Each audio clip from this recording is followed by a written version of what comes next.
ఒకవేళ కోర్టులో కేసు వేసినా సరే ఆ భూమి మీద ఏ సందర్భంగా కోర్టుకు వెళ్ళినా అప్పు తీసుకున్నారు, అప్పు కట్టలేదు, కోర్టులో కేసు అయింది ఆ భూమి మీద వేలం వేయడానికి, లేదా ఇంకే భాగపంపకాల కేసు కోర్టులో జరిగింది.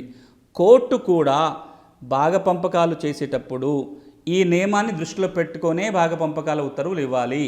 భాగపంపకాల కేసులో కూడా ప్రభుత్వం నిర్దేశించిన విస్తీర్ణం కంటే తక్కువ ముక్కలు కాకుండానే పార్టీషన్ కోర్టు చేయాల్సి ఉంటుంది. కోర్టు ఆక్షన్లో కనుక అమ్మాల్సి వస్తే ఆ చిన్న ముక్కలు కాకుండా చూసుకోవాలి.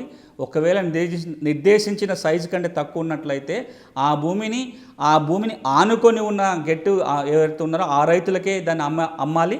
అలా సాధ్యం కాని సందర్భంలో ప్రభుత్వం దాన్ని కొనుగోలు చేయాల్సి ఉంటుంది. ఇది భూ కమతాలు మరీ చిన్న సైజుగా మారకుండా ఉండే జాగ్రత్తలు తీసుకోవటం కోసం. మళ్ళీ జ్ఞాపకం చేస్తాను మీకు, 70 ప్రాంతంలో కనీస విస్తీర్ణం ఒక్కొక్కరి దగ్గర 6 ఎకరాలది ఈ రోజున 2-2.5 ఎకరాలకు పడిపోయింది.